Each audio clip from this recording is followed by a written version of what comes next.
Bakunzi bacu turabasuhuje mugira amahoro. Nk'uko bisanzwe rero dusanzwe tuganira ku makuru yo hirya no hino. Uyu munsi wa none ndagira ngo tuganire ku mugabo perezida wa Amerika Donald Trump, uje kuyobora Amerika kuri manda ye ya 47, ariko akaba ari perezida wa 47, akaba ari na perezida wa 45. Bakunzi bacu rero, nk'uko musanzwe mubizi, uyu muperezida ubundi kuva kera, kuva na mbere hose yarasanzwe ateye ubwoba. Ari umuperezida abantu benshi batinya, abantu benshi bamuzi nk'umurasiste, ariko ndagira ngo tuganire noneho ku kintu yakoze kidasanzwe akimara gushyika ku buperezida. Niwe muntu wa mbere wabashije gusinya amasezerano teka mu gihe gitoya. Niwe muperezida wa mbere ukoze ibi. Niwe muperezida wa mbere ukoze ibi, navuga ko ari ku isi. Trump yategetse ko Amerika iva mu masezerano ya Paris ku bijyanye n'imihindagurikire y'ibihe n'imihindagurikire y'ikirere. Perezida Donald Trump akimara gusinya amwe mu mategeko teka, umuperezida wese burya aba yemerewe gusinya, hari amategeko aba yemerewe gusinya bitagombye gusaba ko bajya mu nteko ngo iryo tegeko rinyure mu nteko. Noneho umuperezida yamara kuyasinya agahita ako kanya atangira gushyirwa mu bikorwa. Nyuma rero yo kurahira inshingano kuri uyu wa mbere, perezida wa Amerika Donald Trump yashyizeho uruhererekane rw'amategeko teka, arimo n'avana igihugu cye mu miryango mpuzamahanga irimo n'ishami rya Loni ryita ku buzima OMS. Muri ayo mategeko teka kandi harimo irihagarika imfashanyo ya Amerika ku bihugu Amerika nyine yari isanzwe itangaho imfashanyo iminsi 90. Iminsi 90 ubwo ni amezi 3, mu gihe Amerika muri aya mategeko kandi teka aribanda cyane ku kibazo cy'abimukira, nko gutangaza ibihe bidasanzwe ku mupaka uhuza Amerika na Mexique. Murumva ko rero uyu muperezida aje noneho ari umuperezida uteye ubwoba, ndetse aje atameze nk'uko yari asanzwe kuri manda ye ya 44, kuri manda ye yabanje ya mbere. Uzi ko ari umuperezida wa 45, akaba ari umuperezida wa 47. Noneho mu masezerano kandi yasinye, uyu muperezida niyo yasinye amasezerano teka agera kuri 200, mu gihe Joe Biden mu gihe cye yamaze kuri manda ye yose, we yasimbuye yasinye amasezerano atari hejuru y'160 muri manda ye yose. Noneho uyu muperezida we yasinye amasezerano teka 200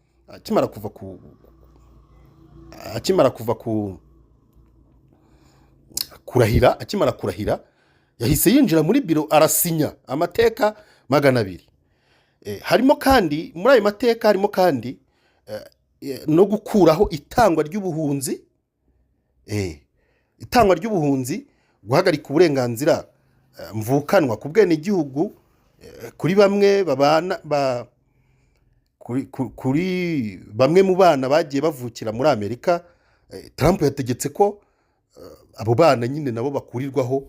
Hari abana ni bamwe, ntago ari bose, ariko hari abo yategetse ko bagomba gukurirwaho ubwenegihugu, bakajya nyine mu bihugu byabo, mu bihugu ababyeyi babo bavukamo. Urumva ko Trump afite aje noneho ateye ubwoba, kandi urumva yahagaritse uburenganzira bw'ubuhunzi, ibintu byo guhungira muri Amerika. Abantu basabaga ubuhunzi muri Amerika ku bwa Trump rwose, urumva ko ntabwo bikiri gukunda. Trump kandi yategetse ko hakorwa igenzurwa n'amaperereza yo ku rwego rwo hejuru rushoboka ku bantu bose bashaka kwinjira muri Amerika.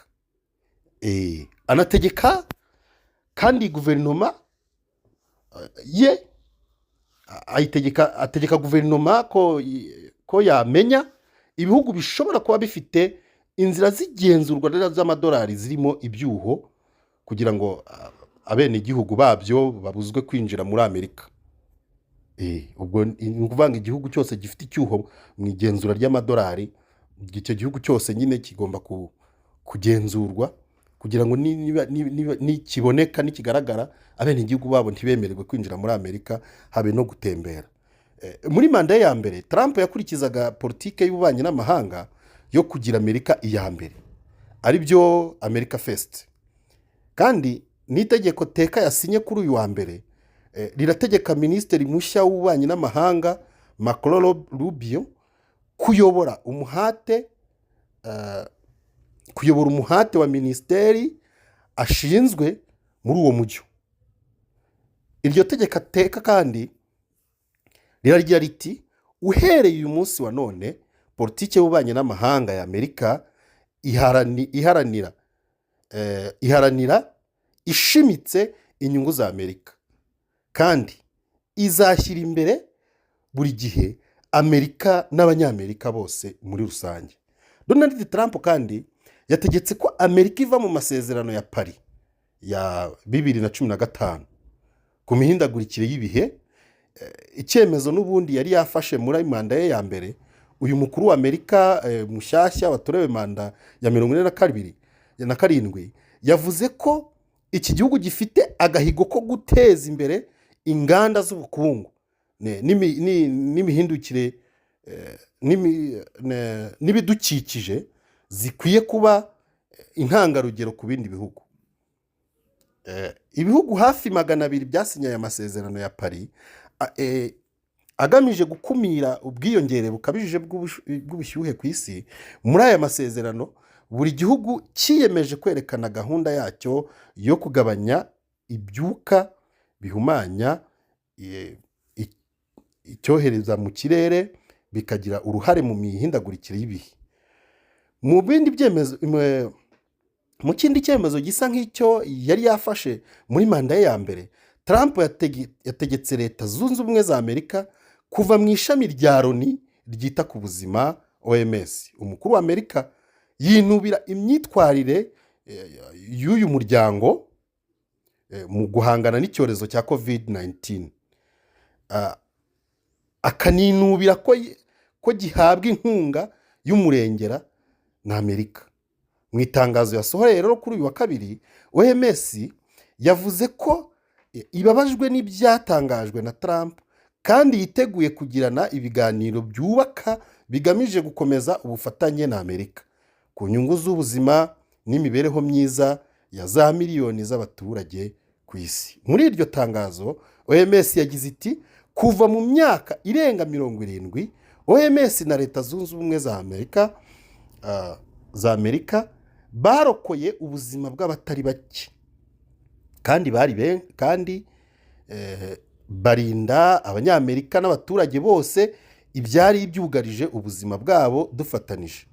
Twaranduye indwara y'ubushita ya mpox kandi twembi twagiranye ku gasongero ku kurandura imbasa ndetse n'izindi ndwara. Ni ukuvuga ngo OMS yageze ku gasongero ko kurandura imbasa ariko ifatanije na Amerika. Inzego za Amerika zatanze umusanzu kandi zinungukira no kuba umunyamuryango wa OMS mu kwita ku nkunga ya Amerika ku bihugu by'amahanga ko itajyanye n'umurongo w'inyungu za Amerika. Trump yashyizeho itegeko ry'uko inkunga y'igihugu cye ku iterambere ry'amahanga yaba ihagaritswe mu gihe cy'iminsi 90 kugira ngo porogaramu itangwamo cyangwa se itangwaho zibanze zikorerwe isuzuma. Ni ukuvuga ngo muri iyo minsi 90 Leta Zunze Ubumwe za Amerika zaba ziri gukora isuzuma zirebe amaporogaramu zitangamo ubufasha. Ariko ubwo muri iyo minsi 90 cyangwa se muri aya mezi uko ari 3 Amerika izaba nta mfashanyo ihereza igihugu na kimwe mu bihugu byose byaterwaga inkunga na Amerika. Inkunga nyinshi yo muri iyi porogaramu yari yaramaze gutangwa n'inteko ishinga amategeko. Kugeza ubu rero ntiharamenyekana neza porogaramu zizagirwaho ingaruka n'iri teka. Perezida Trump yanavanyeho iteka ryari ryasinywe n'uwo yasimbuye Joe Biden mu cyumweru gishize, rivanaho igihugu cya Cuba ku rutonde rw'ibihugu bitera inkunga ibikorwa by'iterabwoba. Muribuka ko Cuba Joe Biden yari yasinye ko ivanwa ku rutonde rw'ibihugu bitera inkunga ibikorwa by'iterabwoba. Hanyuma ubu rero noneho itegeko noneho Trump yasinye none nirivana Cuba, igihugu cya Cuba ku rutonde ahubwo rw'ibyo bihugu byari ku rutonde rw'ibihugu bidatera inkunga ibikorwa by'iterabwoba. Bivuga ngo Cuba yasubiye ku rutonde rw'ibihugu bitera inkunga ibikorwa by'iterabwoba. Perezida wa Cuba Miguel Diaz-Canel asubiza kuri iki cyemezo cya Trump kuri uyu wa mbere, yakise igikorwa cy'ubwibone no kwirengagiza ukuri. Ku bijyanye n'ubucuruzi, Trump yashyizeho itegeko teka risaba igenzura kuri amwe mu masezerano y'ubuhahirane arimo n'ay'igihugu cye gifitanye n'Ubushinwa ndetse n'ayo gihuriyeho n'ibihugu bya Mexique na Canada. Urumva ko Trump ku bijyanye n'ubucuruzi yasinye iteka, yavuze ko hagomba kugenzurwa amwe mu masezerano, akagenzurwa ko yaciye mu buryo nyabwo bwemerwa n'igihugu cya Amerika. By'umwihariko yahamagariye ababishinzwe mu gihugu cye ko hakorwa igenzura ryimbitse kubimukira baciye ukubiri n'amategeko ndetse n'iyinjizwa ry'ikiyobyabwenge cya fentanyl kivanwa cyangwa se gituruka mu bihugu bya Canada, Mexique ndetse n'Ubushinwa.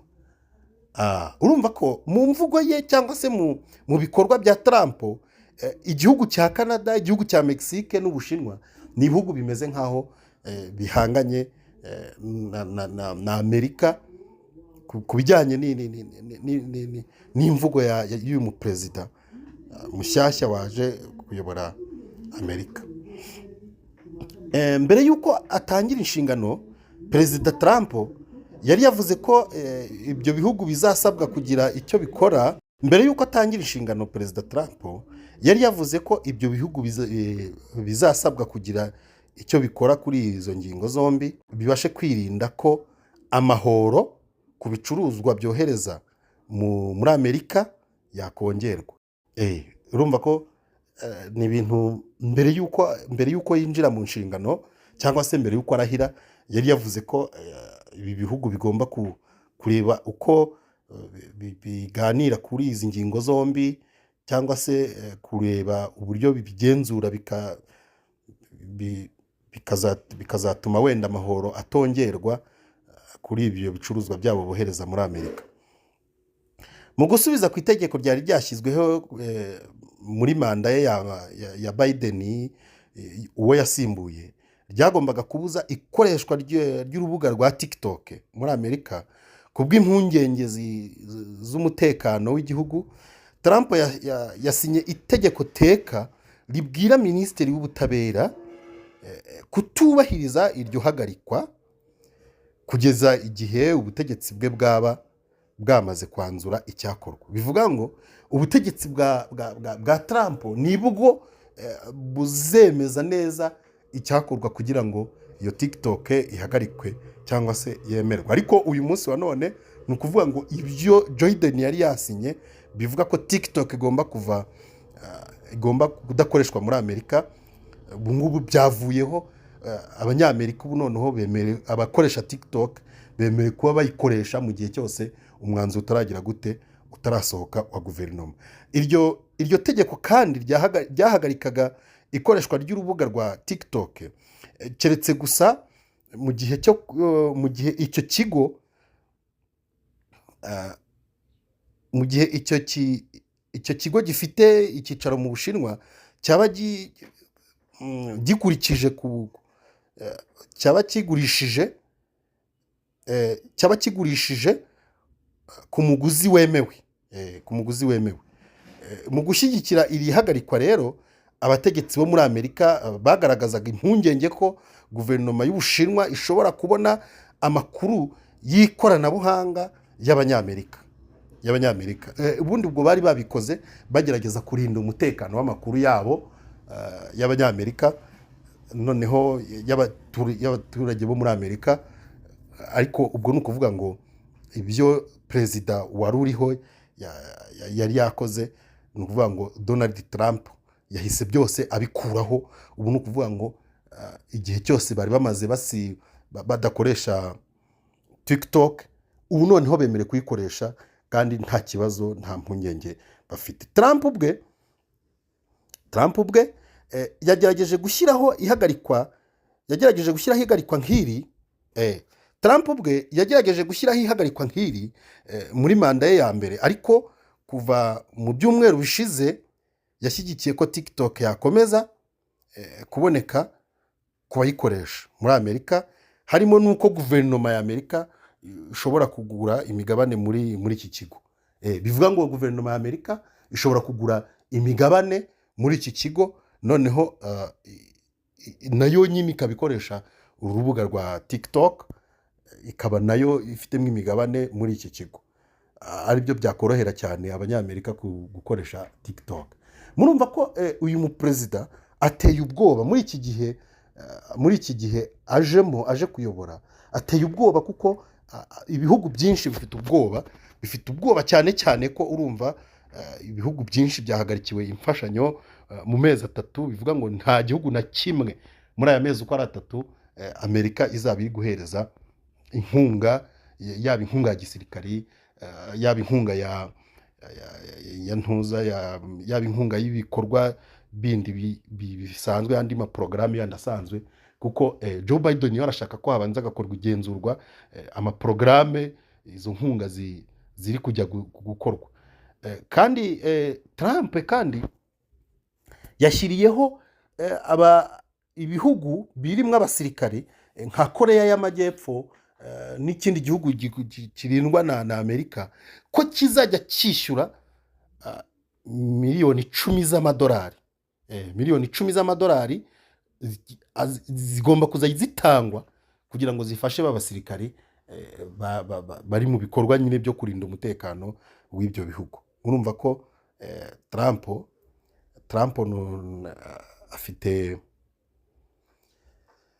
afite akazi kabisa. Trump ateye ubwoba.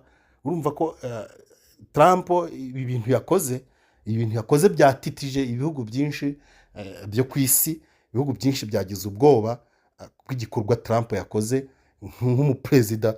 Niwe muperezida wa mbere ugikoze ku isi, kuba ataramara umunsi arahiye agasinya amasezerano, agasiganya amateka agera kuri 200, akuraho bimwe mu byo we yasimbuye yari yashyizeho, nashyiraho ibindi cyangwa se ibindi byari byaragiye bitinywa gushyirwaho n'abandi baperezida bayoboye Leta Zunze Ubumwe za Amerika. Murakoze cyane, reka tubashimire. Mwari kumwe na umukunzi wanyu Aime Moses. Mukomeze mukande subscribe, muduhe mu sharing ibiganiro byacu bigere kuri bose, kugira ngo tujye dukomeza tuganira, tujye dukomeza tubagezeho amakuru y'ingenzi yo hirya no hino ku isi hose. Murakoze cyane.